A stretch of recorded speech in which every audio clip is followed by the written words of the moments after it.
Jésus dit que celui qui écoute sa parole et qui lui obéit, il est comme un sage qui construit sa maison sur de la pierre. Et quand les tempêtes sont arrivées, ce qui arrive toujours, on peut s'y attendre. Les tempêtes se sont abattues sur cette maison.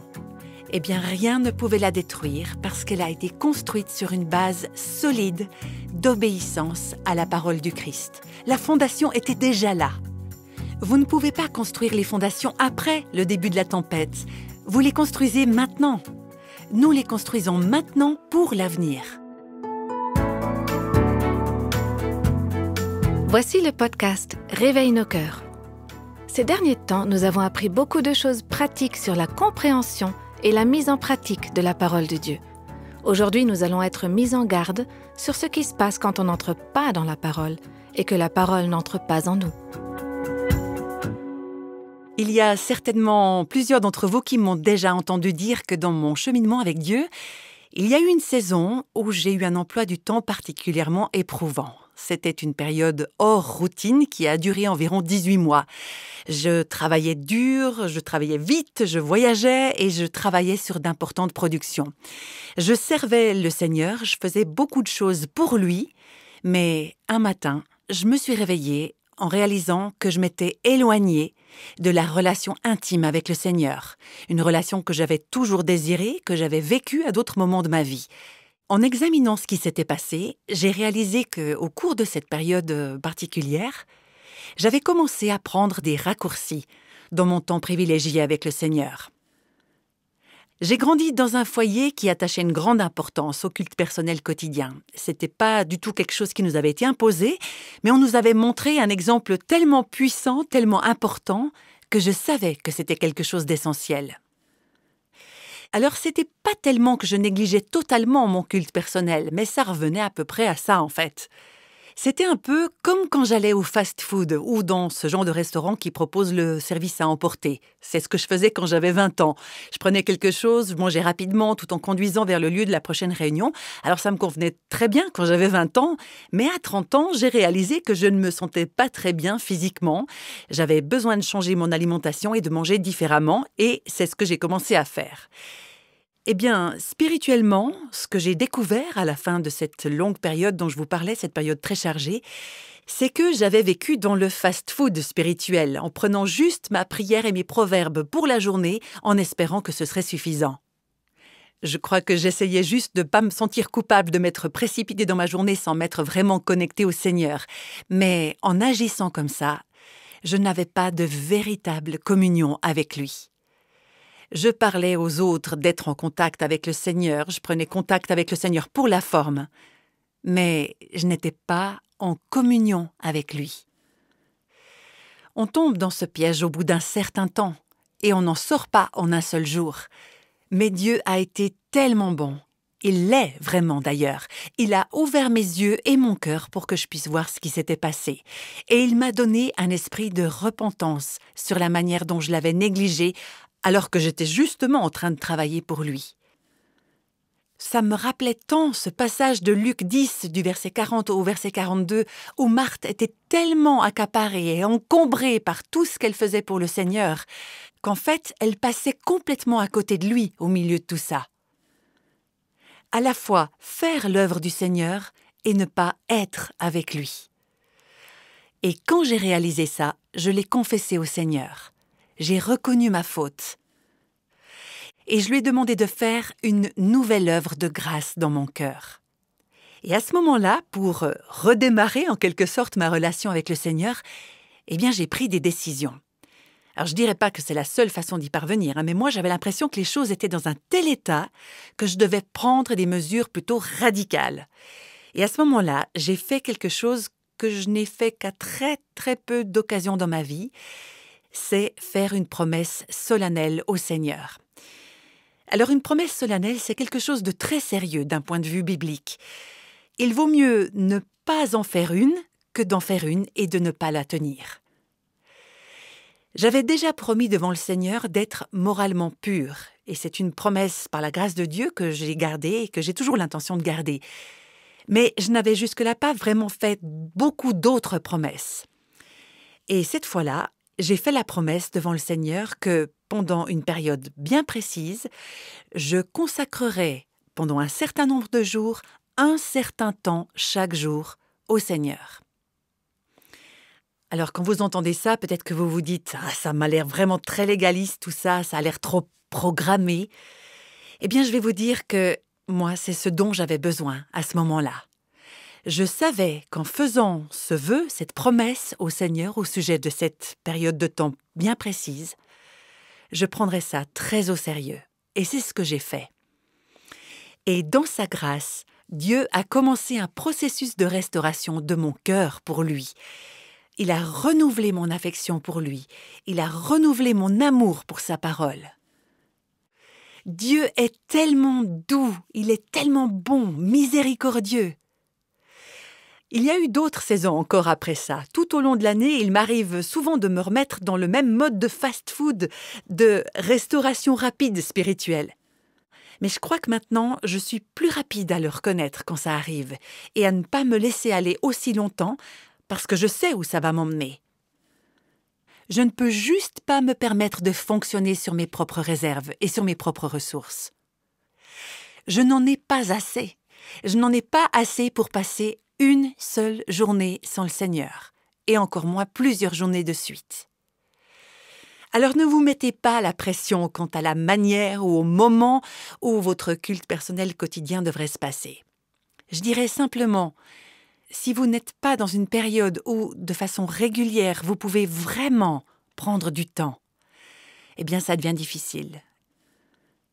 Alors que je suis en train de vous parler de ça, je le reconnais, c'est difficile pour moi, j'en ai vraiment besoin dans ma propre vie, de ce moment tranquille, seul, avec le Seigneur, régulièrement, dans sa parole, dans la prière. Et Dieu me parle justement à ce sujet actuellement. Il m'incite à prendre du temps pour me consacrer à la prière. Mais je suis en chemin, je suis en route, et vous aussi, vous l'êtes. Alors, ne vous découragez pas si vous n'êtes pas exactement là où vous aimeriez en être. Aucun de nous n'est là où il aimerait en être, ni où l'on devrait en être, ni où on en sera par la grâce de Dieu. Mais assurez-vous de vous trouver toujours sur ce chemin. Assurez-vous que vous vous dirigez vers le but d'en faire une discipline dans votre vie. J'ai une amie qui a récemment vécu un énorme traumatisme dans son mariage parce que son mari a été infidèle.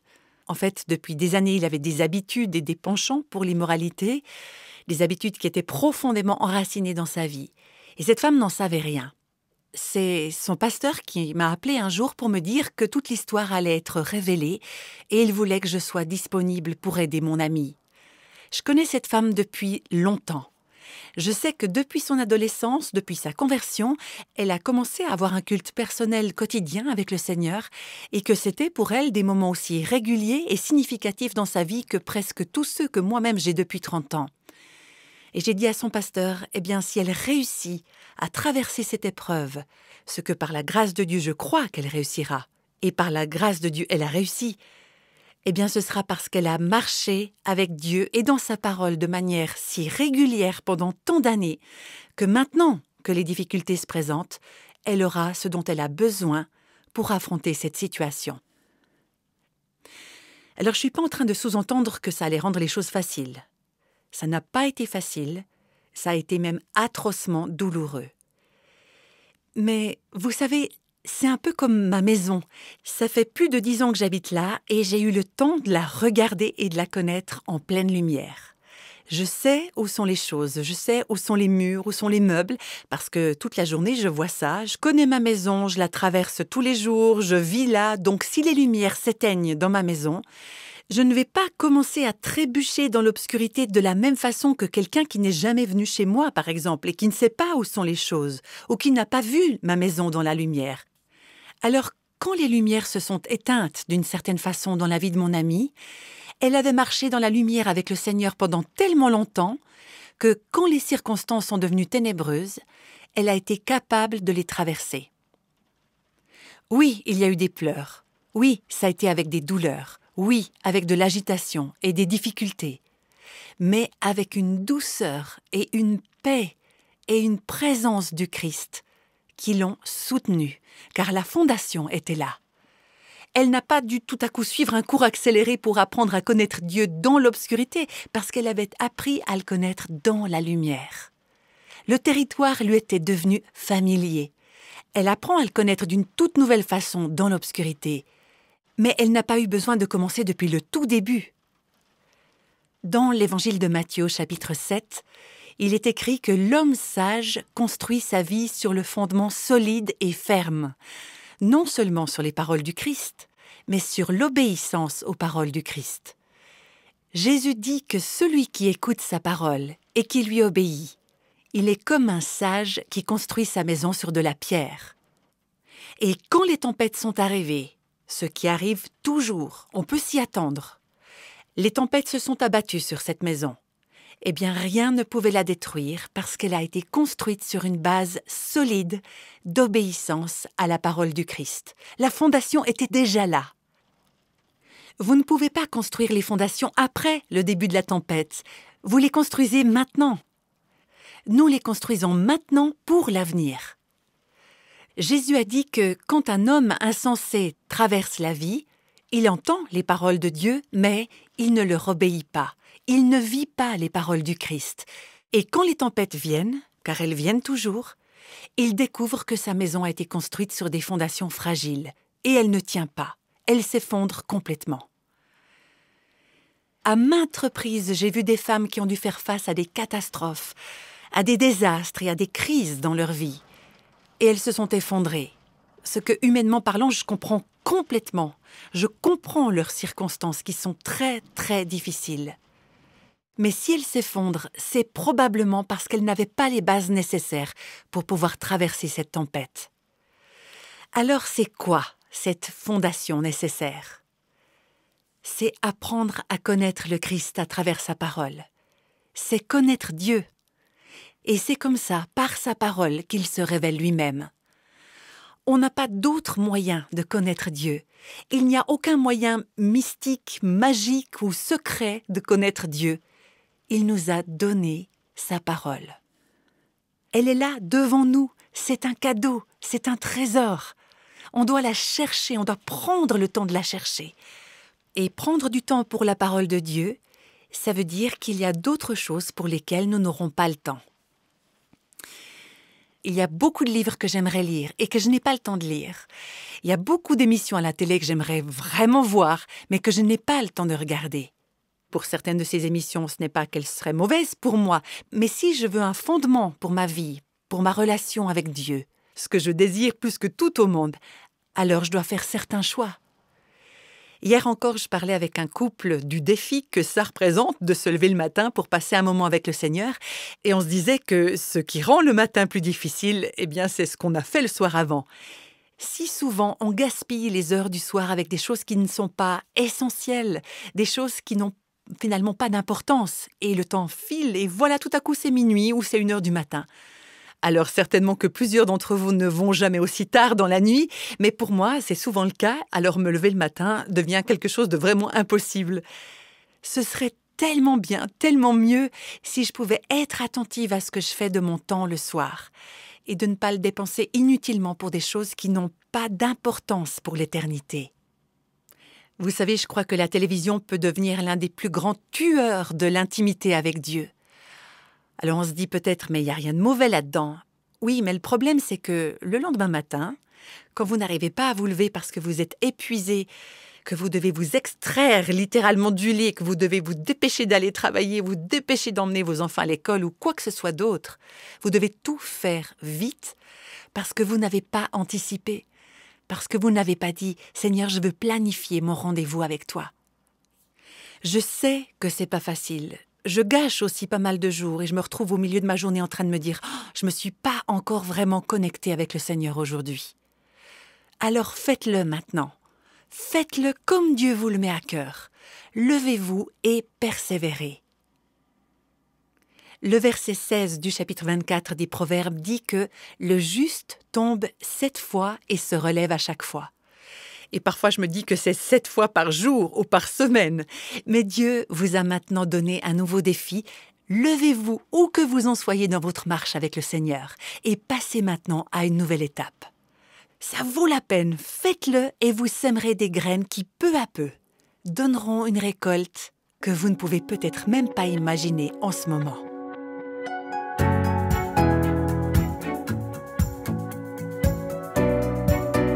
La Bible est une ressource tellement riche. Si on s'en éloigne, on rencontre souvent bien des problèmes. Nous sommes encouragés à passer à l'action, à ouvrir la parole de Dieu et à la mettre en pratique dans notre vie. Dans un sens, c'est facile. Il suffit de faire le pas d'une lecture régulière de la Bible. Voici maintenant des témoignages de l'impact de la parole de Dieu dans la vie de plusieurs femmes. Oui, voilà ce dont l'une de nos auditrices témoigne. Elle écrit « J'ai eu bien des moments de culte personnel avec Dieu depuis longtemps dans ma vie. Et bien souvent, ils ont été improductifs. Je les trouvais un peu secs, ennuyeux. Parfois, je trouve que ça arrive encore. Je me plonge dans la parole de Dieu et je la lis parce que je sais que c'est une bonne chose et que Dieu l'utilisera plus tard dans ma vie. Mais c'est la mémorisation de la parole de Dieu qui a transformé ma vie de prière. Et elle a rejailli sur mes moments de culte personnel, surtout pendant que j'écris dans mon journal. Ça a commencé dans une période où on habitait à l'étranger depuis quelques années et où ma mère me manquait terriblement. Ma mère était en train d'apprendre par cœur un psaume, je crois que c'était le psaume 92 ou 91, et je me suis dit, je vais apprendre ce psaume par cœur aussi, parce que je sais qu'elle le fait, alors je vais le faire aussi. Et c'était une façon pour moi d'être en lien avec ma mère. Alors j'ai appris ce psaume par cœur, et au fil des années, j'ai fini par l'oublier. Ensuite, on est retourné aux États-Unis, et j'ai commencé à marcher pour faire de l'exercice physique chaque jour. Pendant que je marchais, c'était un moment particulier où je parlais au Seigneur seul à seul. On habitait à la campagne, alors je pouvais me permettre de parler à haute voix. Je lui ai dit « Je suis vraiment en colère, Seigneur, j'ai oublié ce psaume que j'avais tellement bien appris par cœur. » Alors j'ai écrit ce psaume sur une feuille et j'ai commencé à l'apprendre par cœur en marchant. Et puis je me suis dit « Mais c'est génial, c'est comme un poème. Je vais en apprendre par cœur un autre, un psaume que j'aime vraiment. » Donc, au cours des années, j'ai appris par cœur toute une sélection de psaumes. Je les écris sur de petites feuilles et il y a d'autres parties de l'écriture aussi. Ça me motive à aller marcher. J'ai pas envie de perdre ce que j'ai appris par cœur. Alors, j'emporte ces petites feuilles avec moi, je vais marcher et j'apprends ces psaumes par cœur. Et à ma grande surprise, ce qui s'est produit, c'est que, en les répétant et en les apprenant par cœur, j'ai commencé à les prier. En fait, c'était pas seulement une question d'apprendre par cœur. Ils ont commencé à déborder de moi et par ces psaumes, je priais pour mes enfants, pour mon mari, pour moi. Oui, j'ai beaucoup prié pour moi-même. Et à ma grande surprise, c'est devenu un vrai plaisir. Alors non seulement ça me motive à sortir, à faire de l'exercice, à marcher, mais ça me motive à continuer d'apprendre par cœur les Écritures à cause de leur action en moi. Il y a quelque chose de presque magique à prier, à parler à Dieu à partir de sa parole. Il y a tellement de promesses, c'est juste un délice. Et puis quand je me retrouve au calme, ces textes me reviennent à l'esprit quand j'écris dans mon journal ou dans mon cahier. Si vous avez appris les Écritures par cœur, ce qui se passe, c'est que quand vous lisez la Bible, tous ces autres versets reviennent à votre mémoire et enrichissent ce que vous êtes en train de lire. C'est donc vraiment venu enrichir mon temps de culte personnel et ça l'a rendu un petit peu tout neuf chaque jour grâce à la mémorisation de la parole de Dieu. Une autre de nos auditrices témoigne aussi. Voilà ce qu'elle dit. Dans ma vie, j'avais l'habitude d'avoir de la discipline et de passer des moments de qualité avec Dieu. Je lisais régulièrement la Bible et je tenais un journal. C'était de vrais bons moments. Et puis, j'ai fondé une famille et petit à petit, toutes ces bonnes choses, on sait qu'on doit les faire, mais on ne les fait pas. Et on sait très bien qu'on ne les fait pas, mais on ne les fait toujours pas. Voilà pourquoi je me sens tellement encouragée, remotivée aujourd'hui. Je vais me lancer dans les choses pratiques qui nous ont été proposées dans cette série. Ce sera de petites étapes, comme de petites pépites, et je vais essayer de reprendre le contrôle de la situation. Le Seigneur seul peut m'aider. J'apprécie vraiment ses conseils.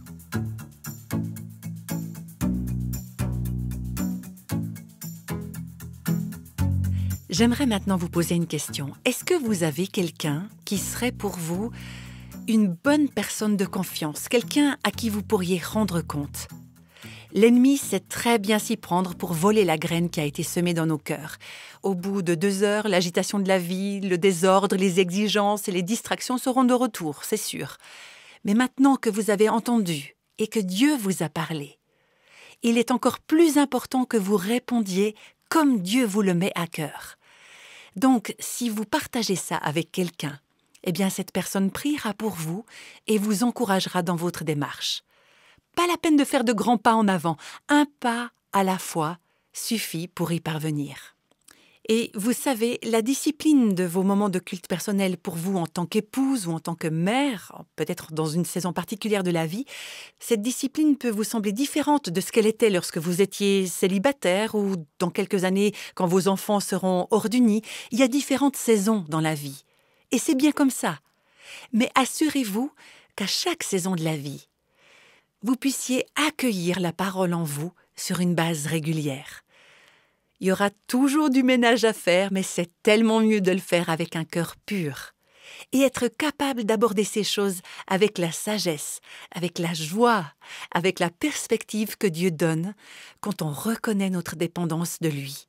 Et quand on lui dit « Seigneur, je ne peux pas passer cette journée sans toi ». Certains d'entre vous m'ont déjà entendu le dire, j'ai l'impression que parfois, quand je commence ma journée, j'ai quasiment toujours la tentation de me précipiter dans les choses à faire. Il y a toujours des courriels, il y a toujours des piles de documents, d'administration, il y a toujours des délais à respecter et je suis très souvent tentée d'empoigner tout ça à bras-le-corps sans m'arrêter d'abord pour rencontrer le Seigneur. Et je sens parfois que Dieu me dit « Tu veux gérer cette journée par toi-même? Mais vas-y, essaye !» Et bien sûr, j'arrive à faire beaucoup de choses. Mais comme Jésus l'a dit, sans moi, vous ne pouvez rien faire. Rien qui ait une signification éternelle ou spirituelle. Alors vraiment, quand on s'arrête pour prendre ce temps avec lui, quand on laisse de côté tout ce qui se passe autour de nous pour prendre ce temps pour rencontrer le Seigneur, on vient avec humilité et on dit « Seigneur, je ne peux pas vivre cette vie sans toi. J'ai besoin de toi. » Et que fait Dieu quand on s'humilie comme ça devant lui? Eh bien, il déverse sa grâce en nous. C'est quoi la grâce de Dieu? Eh bien, c'est toutes les ressources surnaturelles et infinies que Dieu met à notre disposition. Le désir d'obéir à Dieu, le pouvoir d'obéir à Dieu, c'est Dieu qui est à l'œuvre en nous, à la fois pour vouloir et pour faire ce qu'il veut. C'est ça la grâce de Dieu. Vous avez besoin de la grâce de Dieu, j'ai besoin de la grâce de Dieu pour vivre aujourd'hui. Quelle que soit la saison de vie, quelles que soient les exigences, les difficultés, les luttes, les pressions, les fardeaux, on a tous besoin de la grâce de Dieu. Et sa grâce est suffisante. Le problème, c'est qu'on ne s'en sert pas. On a cette énorme ressource à disposition, mais avec nos maigres et pauvres ressources, on essaye de vivre cette vie par nous-mêmes, on essaye de se débrouiller tout seul. On est comme des mendiants frappés par la pauvreté, en quête d'une existence, alors que Dieu tient à notre disposition cette incroyable réserve de trésors. Toutes ces richesses en Jésus-Christ sont à notre disposition et nous, on vit comme des pauvres. On lutte, on fait des efforts surhumains pour avancer dans la vie. Et Dieu nous dit, je veux déverser toutes mes ressources en toi, mais c'est à toi d'entrer là où se trouve la fontaine. Vas-y, bois un bon coup. Bois tout ce que tu peux. Et trouve ma grâce qui vient à ta rencontre au moment où tu en as besoin.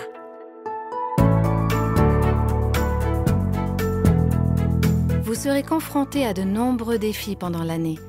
Vous aurez à faire face à de nombreuses opportunités et vous connaissez maintenant la source unique qui vous aidera à tirer le meilleur parti de cette nouvelle année.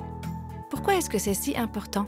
Eh bien, je crois vraiment que si nos auditeurs peuvent entrer dans la parole de Dieu pour eux-mêmes, eh bien, ils auront les ressources dont ils auront besoin pour n'importe quelle situation à laquelle ils pourraient être confrontés, peu importe les difficultés.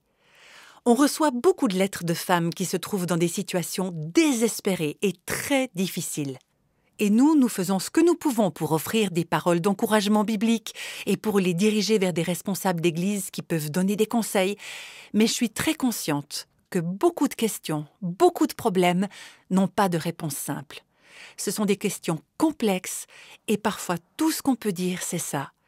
Il faut que tu entres dans la parole à genoux et que tu laisses Dieu te montrer quoi faire. L'important, c'est de retrouver l'intimité avec Dieu à travers des moments de rencontre quotidiens avec lui. Et je crois que c'est l'une des pratiques les plus vitales de la vie d'un chrétien.